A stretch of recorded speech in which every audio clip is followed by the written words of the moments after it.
في هذه الحلقة سأقربكم من كواليس لقاء ضيف مختلف، فنان سوري مقيم بفرنسا يحمل في ملامحه ذاكرة جيل كامل، رجل يجمع بين رهافة الفنان وشجاعة الإنسان الذي قرر أن يواجه الظلم لا بالكراهية ولكن بالفن والقانون. أبدأ قصة خالد من طفولته، لا كمنهجية روتينية في السرد، بل لأن هذه المرحلة من حياته كانت المحددة الرئيسية لشخصية الرجل الذي سنتعرف عليه اليوم. ولد خالد في عام 1975 في أسرة سعيدة ومحبة بمدينة حماة السورية. كان والده طبيب عيون وأمه ربة بيت. كان الوالد يحرص على تربية الأبناء وتعليمهم، وارتبط اسمه بتقديم العلاج مجانا للمعوزين في المدينة. ولكن الوضع لن يستمر طويلا، ففي شتاء فبراير من عام 1982 أطبق جنود جيش نظام الأسد الأب حافظ آنذاك حصارا على مدينة حماة من أجل قمع انتفاضات شعبية قادها نظام الإخوان المسلمين. 27 يوما من القصف والقتل والتدمير راح ضحيتها وفق بعض التقديرات ما بين 20 إلى 40 ألف شخصا من سكان المدينة.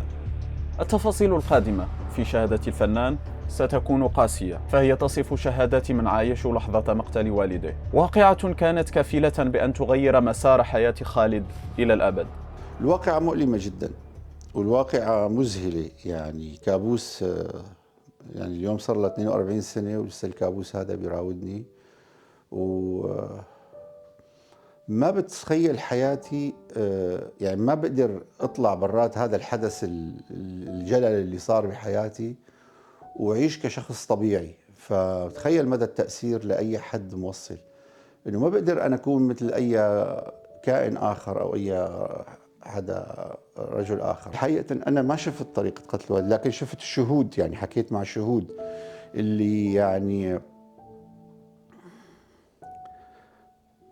ما ممكن أوصف شعورهم. يعني في للآن بعضهم أحياء يعني بحما للآن، مع أنه صار أعمارهم كبيرة كتير. لكن بالحقيقة اللي العملية كانت كتير قاسية وفيها انتقام غير مبرر، غير انه هو مثقف وطبيب ساعد الجرحى. وتم سؤاله، يعني حسب الرواة، يعني انه تم سؤاله انه دكتور حكمت انت عم بتساعد الجرحى كنت، وعم بتساعد المقاتلين والى اخره. فرد ابي انا بعتز فيه يعني لاخر لحظه، انه انا طبيب وانا قسمي علي يعالج كل الناس. فعلى الاساس تم استفزازهم، والحقيقه تم التمثيل، قلع عين من واحده من عيونه كونه طبيب عيون، انه انت دكتور عيون الى اخره. وبالاخير يعني اعلنوا انتصار علينا كاطفال. وفي مقوله كانوا يجبرونا عليها ببدايات ما بعد نصرهم، يعني غريبة كتير، مع انه يعني انت عارف الناس هنيك يعني بدينوا بالدين الاسلامي ومؤمنين، وفي بدينوا بالدين المسيحي بمدينة حماة حقيقة ومؤمنين.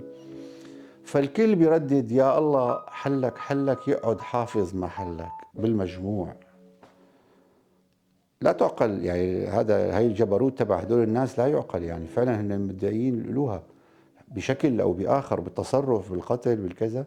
هن ما معتبرين حالهم تصنيفهم مع البشر، وانا ماني معتبر تصنيفهم مع البشر. هن لا يرقوا انه يكونوا حيوانات، حقيقه اقل بكثير. يعني الحيوانات فيهم رأفه ورحمه واخلاق اكبر من هي العائله. الغوص في هذه الذاكرة كان من أصعب لحظات الحوار، لكنها أظهرت أن ألم خالد أكبر من أن يكون نتيجة فقدان والده فقط، بل هو تعبير عن إحساسه بكل من حوله ممن أوذوا في هذه المجزرة. تبنى خالد هذه المعاناة الجماعية بشكل تلقائي، وجعلها في صميم اهتماماته منذ الصغر، وتركزت آنذاك في شكل ملاحظة وتتبع لكل ما حوله. يحكي كيف أن المدينة بعد المجزرة خلت من رجالها، وكيف كان معظم زملائه في الفصل يتامى الأب، وكيف استسلم كثير منهم لجدار الصمت رغم ألمهم الشديد. قياسا، يعني انا يعني حقيقه حياء بخجل اقول بشو تعرضت، قياسا مع الناس اللي ماتت سجنت اغتصبت، قطعت، أذيبت، هجرت، قصفت. يعني أنا يعني أكيد أنا واحد من ضحايا هذا النظام، لكن الحقيقة في ناس يعني في ناس قدموا الكثير الكثير الكثير. ربما أنا عندي الفرصة أني أتكلم حقيقة كوني فنان تشكيلي، لكن أنا حقيقة حزين على الناس اللي ما بتقدر تتكلم، وربما يكونوا هن أحق مني أنه يتكلموا عن آلامهم، لأنه آلامهم ممكن تكون أعمق بكتير وأكبر بكتير. ربما في ناس صامتين، لكن بالحقيقة الألم اللي عندهم أكبر من ألمي بكتير، أو الضرر اللي عندهم أكبر من ضرري بكتير. أنا هذا أكتر شيء بيألمني فينا نحن السوريين. أنا يا ريت أقدر مثلا أفهم بالضبط آلامهم لأي مدى ممتدة بدواخلهم، كيف عالجوا أنفسهم، هل شفيوا؟ وبأكد لك لا. لكن الحقيقة أنت اليوم وقت تسمع عائلة بأكملها مثلا قتلت بقي منها فرد، يعني أنا مات أبي خير الله يرحمه، عائلة بأكملها بقي منها فرد هو صديقي، لا يحسن الكلام عن آلامه، يعني لا يستطيع الكلام، لا يستطيع التعبير. لكن هذا لا يعني أنه ما عنده، هذا لا يعني أنه ما جواته آلام يعني لا يمكن احتمالها. يعني وأضف يعني من جرائمه إلى آخره. بالحقيقة تقول لي مثلا ليش أنت حابب تحكي عن هاي الفئة؟ فعلا هاي الفئة لأن ما حكيت. أوكي ممكن تكون سارت، ممكن تكون ناضلت، ممكن تكون عملت كل شيء، لا أتيح إلى الفرصة لأنها تحكي، ويبدو ويمكن هي ما بدها تحكي، ولربما لا تستطيع الكلام.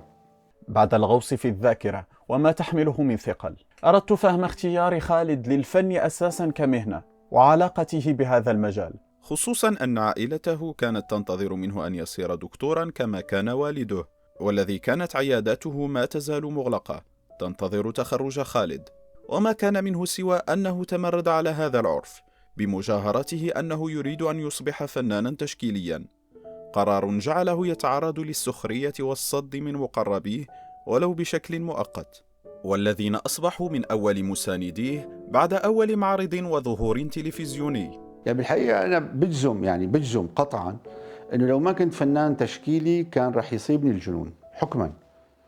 أنا بجزم من تجربتي هاي لو ماني فنان تشكيلي بيتم عملية الثيرابي على التابلويات، وهذا الشغل حكما رح يكون يعني أنا ممكن أكون مضطرب أكثر بكتير. بتصور خياري للفن، حبي للفن، وبتصور هو ملاذ كان إلي لأنجو بنفسي وحس بتوازن نفسي ما. فبتصور أنا لو ما كنت فنان تشكيلي كان ممكن أكون بمشفى الأمراض العقلية، فساعدني هذا الشيء لأني اتماسك واستمر. أصبحت لوحات خالد أكثر من مجرد أعمال فنية، وتحولت إلى شهادات بصرية عن مجزرة حاول الكثيرون طمسها. في كل لوحة تجد طفلا يختبئ، أو عينا تراقب، أو جسدا ممددا بين اللون والرماد، كأن اللوحة ذاتها تصرخ: أنا شاهد وأنا ضحية في الوقت ذاته. الفن في تجربته لم يكن أبدا هواية، ولم يكن زينة جدارية، بل أداة لمساءلة التاريخ ولطرح الأسئلة التي يخشاها الجميع. هاد بسوريا، بمصر بيحبوا هاد لاموس، بيخلوه ما بيشيلوه. بسوريا بسموها بس راح اللاموس اسمها تعقدت، يعني صارت كونسنتري. المصريين بيحبوا اللاموس.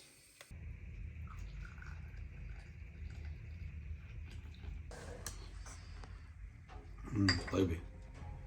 بعد مضايفتي بقهوة سورية معقدة كما سماها خالد، انغمست رفقة الفنان في المعركة القضائية التي اختار خوضها منذ عام 2013 ضد رفعت الأسد شقيق حافظ الأسد. قضية معقدة طويلة، لكنها تعبر على إصراره على أن لا يمحى الجرم من الذاكرة. اختار خالد بدعم من أسرته على أن لا يقاتل من أجل والده فقط، بل من أجل كل الذين سقطوا ظلما ومن بقوا من أهليهم عاجزين عن التعبير. وقت وصلت فرنسا بالصدفة البحتة أنا بسكن بحي قريب من حيه لهذا المجرم بباريس يعني. فاستغربت أنه قاتل أبي موجود على بعد يعني شارع أو شارعين. هذا كان زاد استفزازي اكثر، انه لا يعقل هي بلاد الديمقراطيه واللي اساسا انا جيت فرنسا قبل وبعرف هيك. اكتشفت انه هو على بعد شارع او شارعين، لا يعقل قاتل ابي موجود هون، قاتل شعبنا بسوريا ال40,000 منفذ مجزرة، يعني مجزرة العصر سموها السوريين. لا يمكن يتحمل هذا الضغط، فزاد ضغطي أكثر.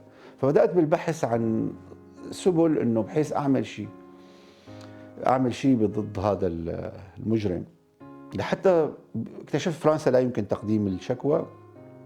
بسويسرا كان في هي الإمكانية، فبالحقيقة كان في جرأة كبيرة انك بدك تقدم شكوى ضد هذا، لانه هو نفوذ، يعني حتى بوجوده بفرنسا هو بنفوذ. ما حاول النظام يتواصل معك ولا ابدا ابدا ابدا ابدا. يعني انا النظام بيعرف نفسياتنا حقيقة، يعني بيعرف طبيعة كل شخص فينا بالثورة وقبل الثورة، انه هذا يمكن شراؤه، هذا يمكن التفاوض معه، هذا لا يمكن، هذا حقيقي، هذا مزيف. هن عارفين كل شيء المخابرات، مو لأنهم هن يعني غاية في الذكاء، لكن هن حقيقة غاية في التدقيق على هذا الشعب، لأنه بيخافوا منا كثير. أصدرت المحكمة عدة مرات مذكرات اعتقال، بيرجعوا محامينه عبر اعتراضات، وترجع وزارة العدل السويسرية ترفض. يعني الحقيقة فشلنا بهذا عدة مرات، لكن أخيرا وقت تم إصدار هذا مذكرة الاعتقال، ثاني يوم صار بسوريا. هلا الطفل نفسه اللي كان بمجزرة حماه وعمره 6 سنوات وانسجن وتعذب وكان ممكن يموت، نفسه هذا الطفل نجا واجا على فرنسا، لاحق مجرم مدينته وقدر يضغط عليه وقدر يهربه من أول بداية. أنا منع يفوت من سويسرا، يعني ما عاد يقدر لأنه بدهم إياه. فالفترة الأولى من سويسرا، آخر شيء بهروبه على سوريا هذا الطفل الصغير، مو أنا، قدر يرجعه لسوريا تماما. اليوم نفسه الطفل عم يلاحقوا بسوريا وبكل مكان. سجلت هذا الحوار بعد أيام من سقوط نظام الأسد في سوريا، لكنني اخترت رفقة ضيفي التركيز على الإنسان والذاكرة في وقت لم تتضح فيه بجلاء النظرة نحو مستقبل سوريا. سقوط نظام الأسد، عائلة الأسد، كيف عشتموه وكيف استقبلتموه؟ مزيج فظيع من المشاعر والفرح وكل الآلام اللي سببت ندوب بداخلك تطلع بنفس اللحظة. الفرح، ارتداد الذات، ذاتك بعد ما حاولوا يحطموها، الخزي اللي انت شعرته من انا مسؤول عن كلامي من دول العالم قاطبة، يعني انه ما حدا وقف معك، ما حدا ساندك بكل الطرق. لكن بالحقيقة بيصير عندك مزيج كبير من المشاعر. أنا بتصور يعني نحن السوريين صرنا نتلفل لبعضنا، نفسر الحالة اللي احنا فيها، اللي هي أنا بشوفها يعني من قراءاتي شوي بعتقد أنا قربها لحالة هوسية مع حالة يعني اضطراب نفسي، هو حقيقة فيه نشوة هائلة فوقية بالفرنسية ما بعدها. أنا بشوفها ما بعدها، لأنه صعب بالحياة العادية انك تحصل هي الحاله، لكن بالحقيقه بالضغط السوري 14 سنه من هذا، واساسا انت مربى انه هدول الطغمه الحاكمه اجوا من 54 سنه، وفعلا انت بلحظه فقدت اللي عامل عليك ضغط مدى الحياه اينما كنت. يعني حتى نحن اللي برا، وجود هدول العصابه فعلا هو يعني خرب حياة دولة بأكملها، حياتك على المستوى المعيشي اليومي، التفاصيل الصغيرة. منذ فتحتم أعينكم وجدتم هذا النظام؟ وجدنا هذا النظام المخابراتي العنيف المجرم، اللي يعني نحن مثلا على الأقل اللي مثلا بعض الناس اللي احتكوا بالسياسة وتعمقوا، اكتشفنا بلحظات أنه هذا النظام لا يمكن إزاحته ولا بأي شكل من الأشكال، بسبب التآمر الدولي، بسبب اللعبة الدولية اللي بيحطوها الدول الكبيرة، يبدو لاعب مهم إلى آخره. المشكلة أنك تدرك هذا وأنت مصر. يعني إحنا أكيد من البدايات أدركنا أنه هو لاعب مهم للعبة الدولية بالمنطقة وبايع رهون لكل الكرة الأرضية، لكن بالحقيقة الشعب السوري ظل مصر لأن انتصرنا. بالنسبة للصحفي فمثل هذه اللقاءات هي ذات أهمية بالغة، فهي تذكرك أن الصحافة ليست فقط نقل الوقائع، بل محاولة لفهم الإنسان داخل الحدث. وفي مثل هذه الحوارات يكون الصحفي أحيانا مطالبا بنوع من التعاطف دون أن يتحيز، وأن يحافظ على توازنه المهني وموضوعيته دون أن يتجرد من إنسانيته. فالبرود لا يصنع موضوعية، كما أن العاطفة وحدها لا تصنع الحقيقة. قبل ختام هذه الحلقة أود أن أشارككم سؤال: هل في نظركم يمكن للفن أن يحاكم الطغيان؟ وهل يمكن للوحة أو قصيدة أو أغنية أن تعيد شيئا من العدالة؟ شاركوني رأيكم في التعليقات.